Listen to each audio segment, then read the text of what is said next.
The J. Michaels Show. Welcome to this episode of The J. Michaels Show. We've got a wonderful guest for you tonight, an author and of beautiful romantic books. But first, let me remind you to subscribe to the channel. Subscribe wherever you are, whether you're watching and listening on YouTube, or if it's a podcast and it's just audio. Find those little subscription buttons that's there. The click on the links and click on the comments, and make sure that you give us a little feedback. We really, really enjoy bringing you this show, and that feedback helps us to bring you even better guests and greater guests and more shows and everything. So, anyway, my guest this week is Stephanie Tomlinson. She is an author of romantic novels. We're going to meet her, and then we'll go into all the things that she's written and what she's doing right now. Stephanie, it's so nice to have you on the show. Thank you so much for having me. It's very exciting. You're welcome. You're welcome. And you had mentioned that this is your first podcast, right? It is. It is. Yes. Wow. How long have you been writing? I've been writing since I was a child, but I didn't actually start writing novels until about 10 years ago. It sort of became a stress release for me. It was something that I put off most of my life. I guess it was the fear of writing something and then trying to publish it and, people not liking it, being rejected. So I did it for me to help with anxiety and depression issues that I suffer from. And it sort of escalated. Inside of 8 years, I wrote 17 books. Wow. And that's 4 different series. So I was doing a lot of writing in my free time. And it was just something that I've loved my whole life. What I was doing was poetry mainly. Mm-hmm. So this kind of escalated for me. And then last summer specifically, my husband convinced me, now is the time, do it. Right. And so I did. I went indie. So I've done everything myself from start to finish. And December of last year, I published my first novel, Second Chance at Love. Mm-hmm. And it is the first in the newest series that I wrote. And there are 5 more books coming. Mm-hmm. And so you have a book called Hearts on Fire, which is it's a sequel to the last book, right?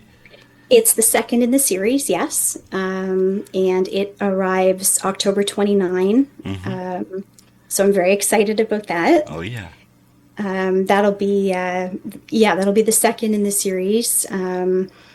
The idea is the concept is 5 women at the center of it are best friends. They grow up together. And each one sort of has their story with crossover scenes throughout the series. And with each consecutive book, you're going to learn more about their history while moving forward. And each one of them will gain their own love story as well as their own hardships. Mm-hmm. This was a very cathartic series for me. There's a lot of myself in this series, a lot of what I've been through, a lot of what I've experienced. So it's been a really incredible experience writing these, and I'm very proud of them. And I'm very excited for what's to come. Uh-huh. It'll basically come to a close with a lot of filled in holes by book 6, which is the only one to have yet to be written. And that is because as I go, these stories kind of morph a little bit. And I want book 6 to completely embrace all of those changes. So, but yeah, there's going to be some fun stuff coming. Cool. Very excited. Is there any one character in the book that you specifically see as yourself, or are you modeling it after you use it? That's a great question. I appreciate that question. Hmm. These women are all parts of myself. Each one represents sort of a part of me that I either have sort of kept hidden away or have sort of been my mask throughout my life. Book one begins with Lainey. Hmm. Lainey is sort of the quiet one. She's a little neurotic. She suffers losses and just sort of keeps going on. But those losses take their toll. There are scenes in that book that are true to life for Hmm. me. And that was probably the most cathartic of the books that I wrote. She's probably the most like my everyday self. But yeah, as you meet the other girls, Abby is the second story in Hearts on Fire. And she has been through different types of hardships, not so much emotional, but physical hardships. And she has learned to build a wall around her heart to Hmm. prevent further hardships. And Right. when Brand, her love interest, comes along, it sort of breaks that shell for her. That's sort of what my husband did for me 24 years ago when we met, Hmm. and has been doing ever since. So here I am for the first time in my life, really putting myself out there. That's kind of what this series is for me. This is a breakthrough for me Yeah. to beat my anxiety, my again depression, various disorders that I deal with, to just sort of socialize, which I'm not used to. Yeah. This for me is huge, talking to somebody like this, but it's also very exciting, very thrilling to be able to do it. Right. I couldn't have done this 10 years ago. There's Wow. there's no way I could have done this. So yeah, it's been a very exciting journey. Well, I'm glad that you're coming out of your shell a little bit and talking to us about your books.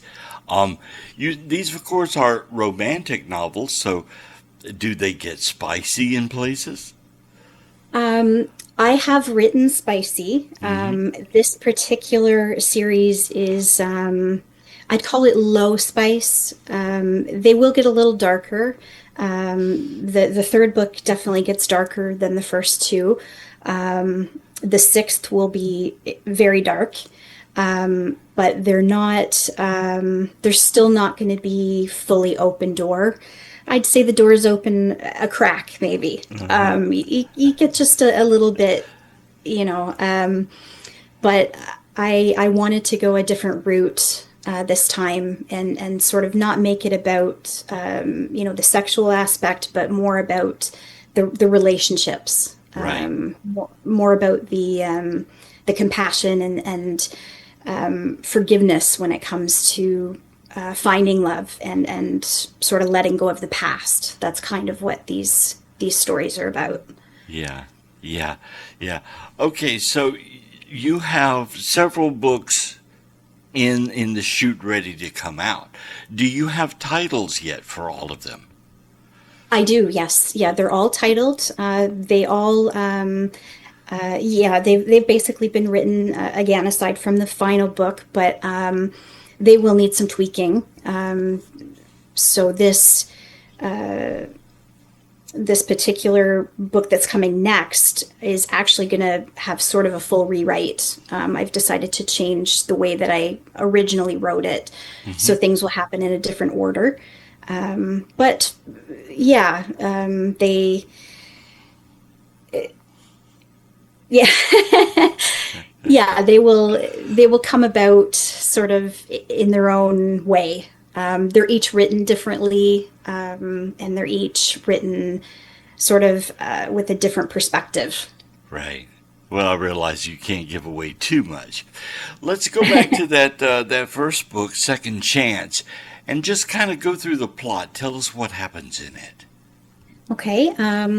Well, Lainey is an accountant. She works at a bookstore and has, in the beginning, you meet her husband. It's actually her wedding day, but things go south pretty quickly, and she ends up losing him. Oh, And then she decides a short while later, I believe it's about a year and a half later, to try the dating pool. And that's how she meets Drew, which coincidentally is someone that a couple of her friends went to school with. And they start out right away with a chemistry, but both are afraid to move forward. He's coming out of a divorce, and they have to sort of find each other and trust each other enough. The sort of the main pretense at the center of this series, it also involves what I call a sisterhood. It's a chosen sisterhood. So this book is also an introduction to that sisterhood. They call themselves Sisters Eternal. And I even got a tattoo of the symbol. I don't know if you can see that there. oh, there, yeah. That was my birthday gift to myself this year. It's a symbol representing their sisterhood, the 5 girls that grow up together. So in this first novel, you get just a basic hint of their relationship. It sort of introduces those sisters, and so you're getting a love story and you're getting a family story throughout this series. With book 2, you get more of a history on that sisterhood, and once the other books start rolling, you get a very close look at how these girls came to love each other and become basically the only family that they have.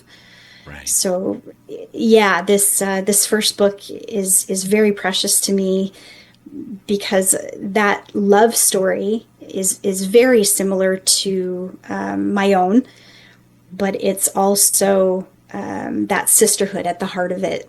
Yeah. So it's yeah. Yeah. Well, that raises a question. Do you belong to what you consider a sisterhood, a group of friends that you consider your sisters? Once upon a time, I did. I was actually very close with a few of my girls in high school. And over the years, we sort of grew apart, but we tried to stay in touch. About 12 years ago, as mentioned, 10 years ago, I started writing. About 12 years ago, I was on social media, but I left it. I completely left society in general. I had sort of a breakdown, and I was hoping that those friendships would carry with me, and they did not.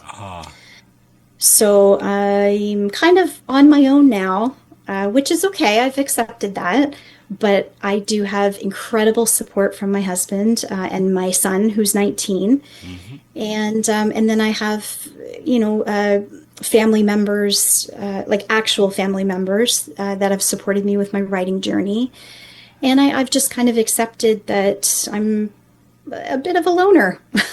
I just kind of, I'm an independent person, and I just kind of do my own thing. And it's unfortunate, but it's something that I've had to kind of leave behind.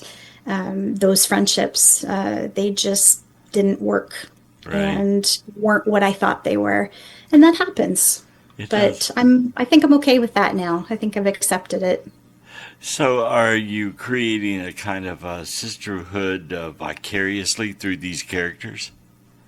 Very much so. Yes. These characters are very much like we were, the friends that I had.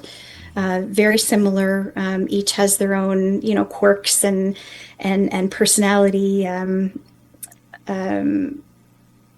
characteristic traits. But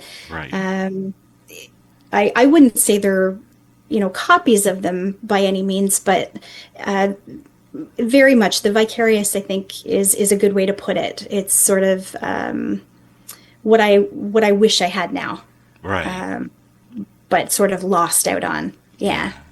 Yeah. Okay, so your first book, of course, Second Chance, is already out. Now, coming out October 29th, your new book, which is Hearts on Fire, picks up, of course, with Lainey and her story.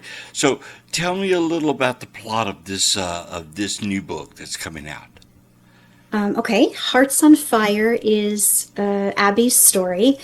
Abby, in high school, had a crush on a boy named Brand.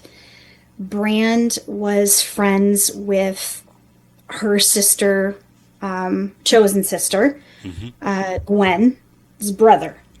That's a little confusing, I guess, the way I said that, but he was sort of like a brother figure to her growing up. But she had this huge crush on him, just adored him.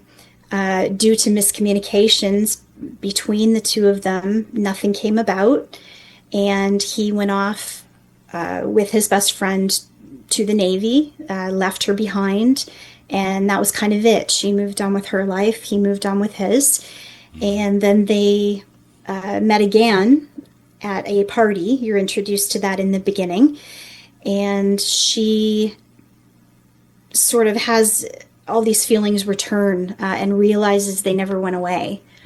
And he is very much the same. He cared about her too, but she didn't know it. So they start to unravel the reasons that they never got together in the first place. They start to understand that they were manipulated by people they cared about and were sort of robbed of, all those years that they could have possibly been together. Right. They definitely come across some issues as they move along, and but I should specify all of these stories do have the happy ending. Everyone does, ultimately find their happy ending, but I really put these women through hell. I really do. I give them a hard time. I make them earn their happy endings and their love stories, but it's a lot of fun. And I think I am extremely proud of this one. I really think the readers are going to like this one. Wow. Okay. So it's a little spicier than Second Chance at Love. It's got a little bit more to it. Okay. So you've intentionally created these stories so that each book will end with a happy ending. Could these books be read standalone, or do you really need to start from the beginning and go through the entire series? You could, they could all be read as standalone. It is possible. It's certainly an option for readers, if they happen to pick up the wrong one first, it will work. But it is highly recommended, in my opinion, that you read it from first to last book in order. And the only reason I say that is because as you go, you're going to come across what I consider Easter eggs. So there are little sort of hints at little things coming down the line, and it might sort of, eliminate that mystery factor. But, aside from that, yes, these stories could stand alone, and you're introduced to the characters, again as you go. So who these women are, who these men are. You're not just jumping into book 2 and all of a sudden you have to know who everybody is. So it sort of gives you the option, I suppose. Right. Okay, you mentioned Easter eggs. Can you drop a couple of Easter eggs here for our viewers so they maybe know to look for them? Well, without giving too much away, some of the names in these stories have meanings. So some of these characters have specific names because of what their names mean. And those mysteries will come about later on. There are Easter eggs in terms of how people look sometimes. how they're acting, why they're acting that way. Again, these books will cross over certain scenes. So what you may see in a scene in book 1, you may see very differently when you get to book 4. And that's been really fun. These books, if I start from the beginning, book 1 began as a dream. I had a dream that I lost my husband. It was devastating. I woke up bawling my eyes out, and I had to start writing this story. I had to write a story about a woman who lost everything that meant everything to her. And that's how Lainey came about. And then Lainey's friend Abby, who works in the same place as her, sort of begged for her own story. So Abby had her story created, and then it became a sisterhood of the two of them and Gwen. She's in book 3. And then these 2 other characters came about, and all of a sudden I had 5 books. Yeah. They just kept demanding more from me. So as I went, I started creating these little hidden secrets, these little pieces. And I want to tell, you, I'm just so afraid to give too much away. Yeah. But it was just so much fun. And it really came to a point where I was writing all 6 books at once. Yeah. Just going back and forth and changing details, rewriting details. The characters, even right now, they're just constantly in there going, I wouldn't say that. Change that right now. I wouldn't do that. And so there's been a lot of changes, but yeah, these little bits and pieces will start to make sense as you go. That is an unusual process, because most people write one book and then they kind of have an idea of what the second book will be, and then the third book and the fourth. Having 7 books literally already written, I think, is daunting for any author, right? I mean, that's kind of amazing. How do you keep track of it all? It's a lot.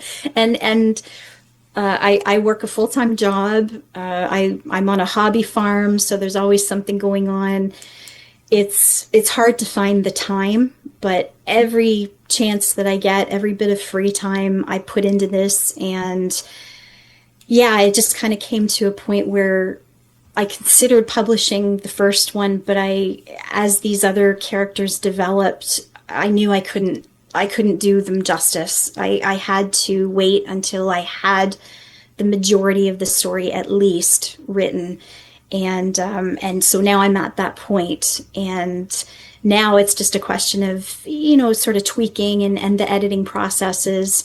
But as mentioned before, I am doing this on my own. I have no help from anyone, from, the covers to the marketing. Everything is me. So it's a lot to take on for someone that's, riddled with anxiety on a regular basis, but it's been a very incredible learning experience. And I've learned a lot about myself by doing this. This has just been a great challenge. Yeah. And that's also interesting that you don't farm out the artwork.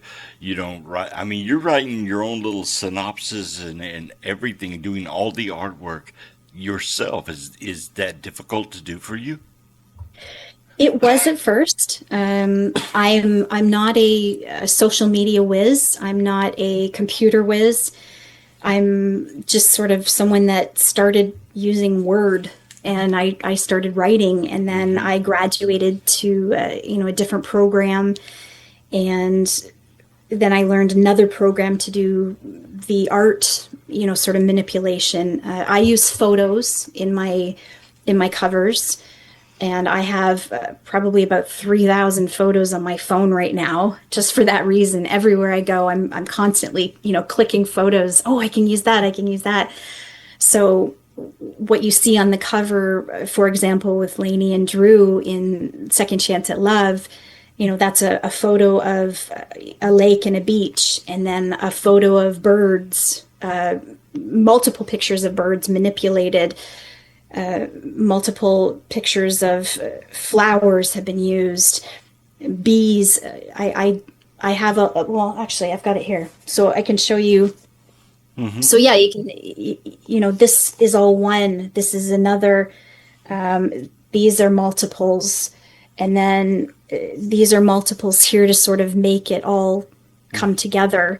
And then with Hearts on Fire, I went a step further. This has actually been revised. I've tweaked this a little bit, but this is this sunrise. This is my yard. Oh, wow. So this is my property here. We live on a farm, and I got this beautiful, gorgeous sunrise one day, and I had to use it.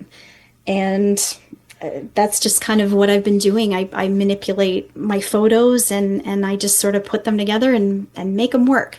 But that took a lot of learning. I know you're very good at it. I was looking at the your cover artwork before you held the books up and showed them, which I'm so glad you did that because the audience can see what you're talking about. But these look like, you're walking through a drugstore and you pick up a book cover, and it's the same kind of style artwork. You've really nailed it. I mean, you really nailed these covers. Thank you. Characters of the man and the woman on the front and on Second Chance and on Hearts on Fire, is that AI or is it someone you know? Well, those are like, I've been collecting photos for probably about 10 years since I started writing. So all of my photos come from different sources, but they are photos. I haven't knowingly used AI. So I just sort of collect wherever I see something I like, and then I manipulate it. I Photoshop, I play around until it works for me. Right. And if it doesn't work, I pick another one, and then I just start over. But so far I've been lucky, and I've got some ideas for the upcoming books, but again, it's sort of piece by piece, so I have to think outside of the box. Right. So I go into my treasure chest of photos and see what I've got, and then I just pick the ones that I think will work for that particular book. But I do appreciate that. That's a fantastic compliment. Thank you. You're welcome. You're welcome. Well, visually, when someone looks at the cover of a book and then they start reading it, the image of the people on the cover become the characters. That's Lainey in that photo. That's her. So, is this a conscious choice of the photos? How you do that? Absolutely. Yes. When I started writing these, I had an idea right from the get-go of what these characters looked like. And over the years, I've, searched out, or I've taken photos of exactly what I'm looking for. And yeah, these photos are the way I see the characters. And that's how I grew up reading romance novels. I love photo covers, or drawn covers that at least give you a really good idea of what these characters look like. It's just sort of an extra visualization for me. I don't know if that necessarily works for other readers, but it was a huge thing for me reading. So I kind of stuck to that. I chose to go that route. I know a lot of authors go with illustration, and that's fantastic too. I'm not an artist by any means when it comes to that. So, and I can't afford to pay someone to do that art for me. So I was sort of limited with my options as well. Yeah. So I just went that route, and that's what works for me. Well, you're basically manipulating clip art. I mean, what we would call clip art, which is a lot of it is AI now. But you have a collection that you said goes back years of these images that you can use, and you're obviously using them extensively. And like I said, just the covers. If someone showed me the cover of Hearts on Fire, for example, and they said, where do you think this comes from? I would have said immediately, Bantam Books. That's, it's so professionally done that I would have never thought that it was something that an independent writer slash artist had put together. So it's very, very professional. Oh, thank you. You're making me cry. That's fantastic. Thank you so much. I work really hard on that aspect. And again, this current cover that I have isn't even the updated cover that will be published. So I've changed the tree on it. I've changed a couple minor details. As a reader, someone might not notice it. For me, it's very important that I made that change. So I'm much happier with it now. But it's I work very, very hard at that and put a lot of time into the cover aspect. So to hear that kind of feedback is just wow. I don't know what to say. That's fantastic. Thank you. You're welcome. You talked about putting Easter eggs into the novels themselves. Do you ever put Easter eggs in the artwork? You know what? I thought about it. I haven't gotten that far though, but it is very possibly something I might start doing. Mm-hmm. It's, I guess in a way it sort of is. With Hearts on Fire, for example, again, the tree has changed. Mm-hmm. You'll see the difference when you see the updated version, but there is I'll call it a famous tree in this book that becomes a very special tree to these two. Uh-huh. And that's kind of why I needed it on the cover. It was a very pivotal moment for them. So I needed it in there. So I guess you could sort of look at it as an Easter egg. It's just, I've sort of almost replicated a scene with it, which was a really important scene to me as well. So with Lainey and Drew in Second Chance at Love, the main photo behind them is just water and beach. And that's because their main official love story starts there. Ah. And it's very, very important to them. It's the start of everything really for them. Yeah. So that was a very pivotal point, and that I really thought that needed to be shown on the cover. So yeah. So I guess in a way, I've sort of done it that way unknowingly. Yeah. Well, maybe in the future, all your future books will have some little Easter egg somewhere on it that people can go looking for. Wait a minute. I remember in book 3 there was this, and there's a picture of it, and I didn't see that coming, Yeah. That's really exciting. You mentioned earlier that that you work on a hobby farm. What is a hobby farm? Well, we have a 3-acre farm, just under 3 acres, and we have a greenhouse, we have an orchard with about, I guess we're at about 20 trees now, apples, peaches, cherries, plums, pears. So we've got a lot of fruit every year and a lot of vegetables, and we try to sell some of it. A lot of it we keep and we can. And then we have chickens. Those are my most amazing stress reducer. I wish I knew chickens were so amazing 10 years ago. They are fantastic. I love them so much. But how are they stress relievers? They're so much fun. They're entertainment galore. We have one particular one. Her name is Mela. She is very social. She likes to come sit with us when we're sitting out on the deck in the back, and she'll just, come investigate, and she's always jumping on our laps. And if you have food, oh boy, does she want to be a part of that.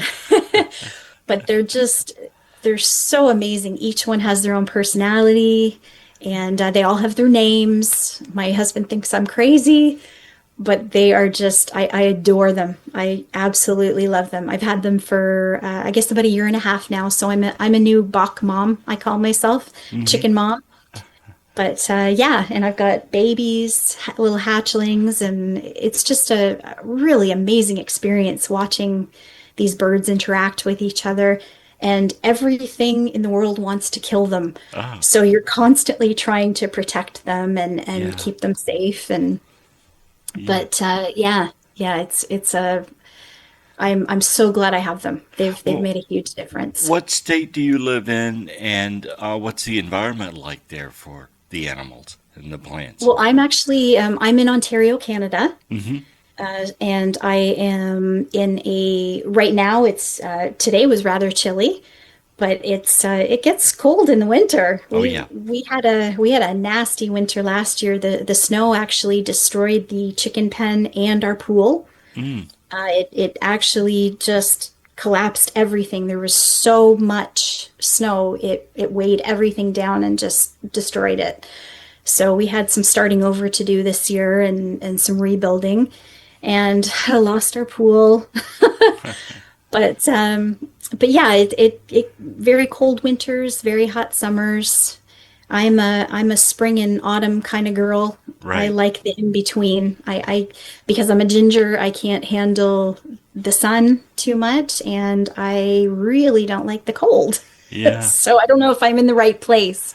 Well, I was going to ask you up there. I mean, how long do you have summers, and how long do you have winters? Well, I mean, we're pretty typical, I guess. So we would our summer usually starts Mayish, Juneish if we're lucky. Hmm.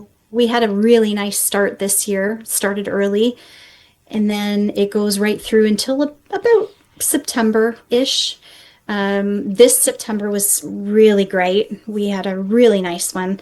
So we're just starting to get the cooler weather now, which Wow. is a nice change. So we actually had a very long summer this year. It was pretty sweet. Right. Okay. So now you're taking all of that. When you're writing, how much does your environment, the seasons, affect what scenes you're putting into your books? Oh, that's kind of a tricky one. I guess it sort of depends on where I am in that process. Hmm. When I'm writing in the summer, like this summer in particular, I was able to spend a lot of time outside writing, and that worked well because the first two stories do significantly take place in summertime. Hmm. So that actually helped a lot to. I even did some recordings to help with some of my marketing ads later. So I've got, you know, crickets chirping at night, and I tried to get some photography of the stars, but it didn't really work very well. But yeah, just to sort of get that summer atmosphere was very helpful with these ones. And then when winter comes, you know, last winter especially was again very brutal. So that actually helped a lot with some of the winter scenes. Lainey and Drew sort of their book sort of ends around Christmas time. So that was and that's my favorite time of year. So that was a very important sort of time frame for me as well to get that vibe, that Christmassy vibe, and Hmm. sort of insert that. And you know, what would I do in this situation, or you know, what would I say there, and yeah. So I guess the seasons really do sort of influence that that aspect of the writing. Yeah. Wow.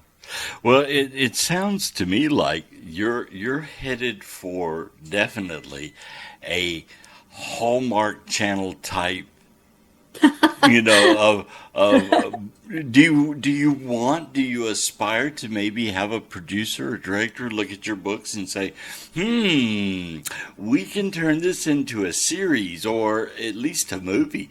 Is that something on your bucket list?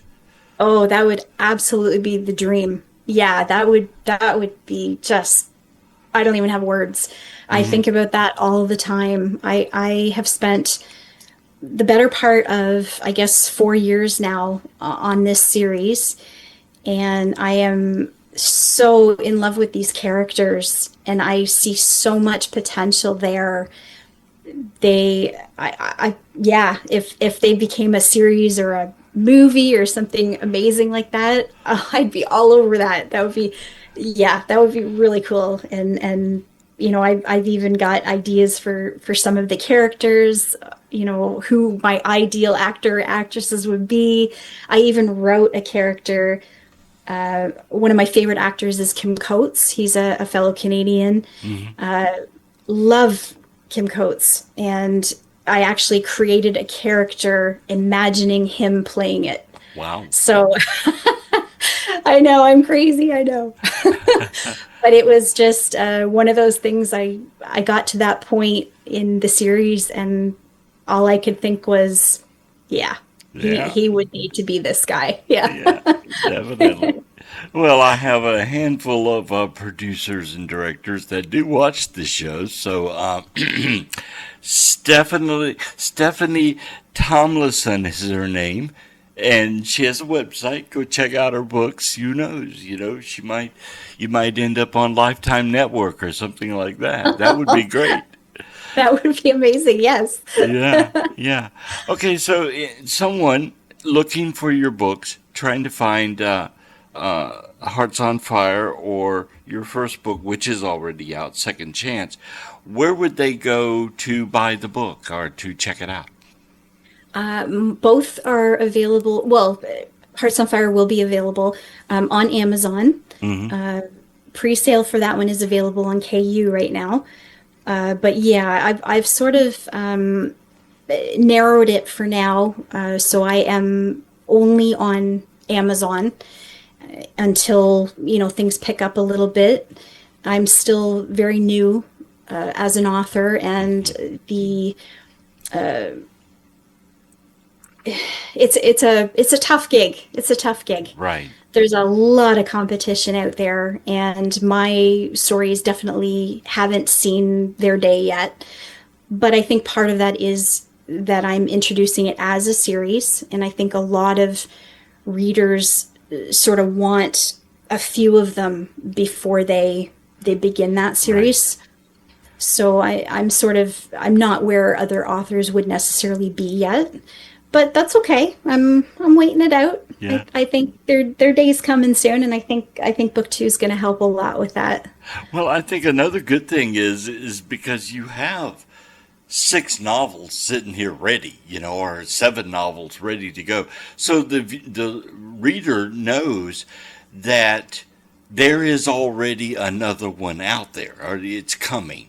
They're not going to read the book and think, oh, this is wonderful, but never see a sequel. Never, right. I wonder what happened to these characters because she never wrote another book. Yeah. Yeah. Yeah. So, already what's going to happen the 7th book down line from all of these. So it's already in the pipeline. It's just a matter of getting them out there. How often do you intend to release a new book? Well, my theory is because, life in general is going on as well. Mm-hmm.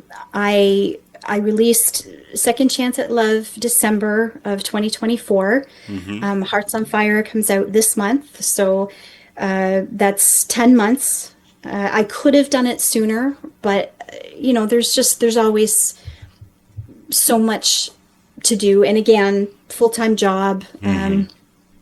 It's just it's been difficult to find the time to get it prepared to a point that does it justice. Mm-hmm. So I'm thinking if I can release one inside of a year consecutively, I think I'm doing all right. Mm-hmm. If I can do it sooner, by all means I will. But my plan to have book 3 ideally would be for August of next year, if not sooner. Mm-hmm. So yeah, that's my goal right now, and I'm pretty confident I can make that work. And then again, they would be sort of a 10-month break between them, if not less. So that's kind of my ideal goal right now, and I'm trying to stick with that. It worked with book 2, so yeah, we'll have to see how it goes, I guess. Well, it's difficult because you want it to sit out there long enough for people to find it, but then you don't want them to wait too long to get Exactly. to the next one. It's kind of like watching a TV series on television, and they end abruptly, and you can't wait for the next season, but you know it's going to be a year before they do. Yeah. But they go Yeah. ahead and they start filming, so you know, well, they're filming it, so we're going to get to find out what happened. Yes. Let's just randomly shoot in the dark here. Let's say book 5. Do you know, or can you talk about what happens in book 5? Book 5 is that would be that's going to be Clara's story. Sorry, it took me a second there. Yeah. So Clara is she is my sort of cutie pie character. Ah, She's overweight. I call Fluffy. I call her my Fluffy character. She is a sweetheart to everyone. She is very talented in terms of baking, party planning. She creates her own company, and she is in love with a boy named Freddie, who calls himself Fritz. He is her brother's best friend. So this is going to be the sort of brother's best friend trope, if you will. And she adores him. He adores her. And she's open about her feelings. He is not. He is afraid of losing his sort of brotherhood with her brother. right. And he waits years and years to act on his feelings, which is devastating to her, but she just keeps Typical hanging in guy. there. Typical I know, guy. I I know. know we wait. He doesn't want to damage that friendship, Yeah. and he holds off. But she gets her story, and they really do have, they run into their own issues. That book moves us further into sort of the future, which is nice, and it moves on quite a bit from the original 2. So it's going to sort of break open a new space, I guess, if you will, for book 6, and that's going to be the one where everything comes together. Ah, And yeah, you're gonna find a lot of unanswered questions are finally being answered ah. with that one. That's the one I'm really excited about, and I hope the readers will be too. Well, right now you can go ahead and read Second Chance. You can pick that one up. And then October 29th, Hearts on Fire is going to drop. That's going to drop to Amazon, right? Yes. Okay, it's going to drop to Amazon. And then the next book, so once you've digested those two, then you've got time until, say, next August when the next in the series comes along. And it's going to keep going. It's going to keep going on for years because she's got 7 books written already. That is just amazing. Where, again, can people find more information, not only about your books, but about you? If they want to follow you on social media, where would be the best place to follow you?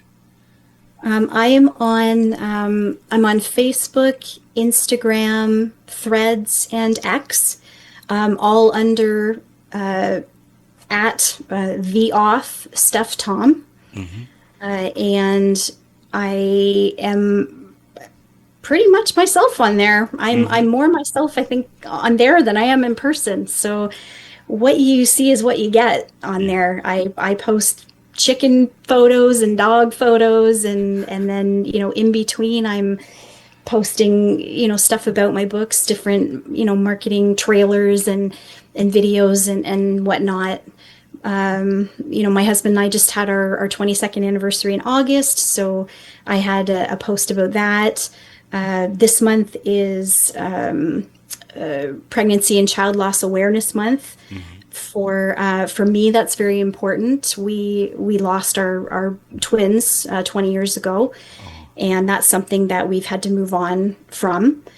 But I kind of, without being on a soapbox, I kind of consider myself an advocate for that. I support or try to support other mothers that have lost children. It's a sort of a taboo thing, I guess. People don't want to talk about it, or they're afraid to talk about it. Right. Don't be. It's something that happens to a lot of women, and this month is sort of my month to talk to other women and have them talk to me. So you'll probably see a lot of that on my pages, just mentioning, don't forget, and it's okay to talk about it. Well, definitely follow her on social media. We will have links under the show, whether you're getting it on video and audio or just audio. We'll have links wherever you find the show. Stephanie Tomlinson, thank you so much for being on my show. I have enjoyed this and learning more about you and learning more about the characters in your book. This is fascinating, and you're going to love all of her books. My wife is an ARC reader, and so she's read your first book, Second Chance. And I think she's looking forward to Hearts on Fire. I don't know if she has it yet, but she's the one that introduced me to you. She said, "Oh, you've got to interview her. You've got to put her on your show." And I'm like, okay, all right, give me some contact info. And I'm so glad that I did, because you are fascinating. And this whole idea of having 7 books already in the pipeline out there, that's just I don't think I've ever talked to an author that was that so far ahead, in what they were doing. That's incredible. Thank you so much for being on my show. Thank you for having me. This has been amazing. I've had a great time talking to you too. Well, and we will see you next time on The J. Michael Show.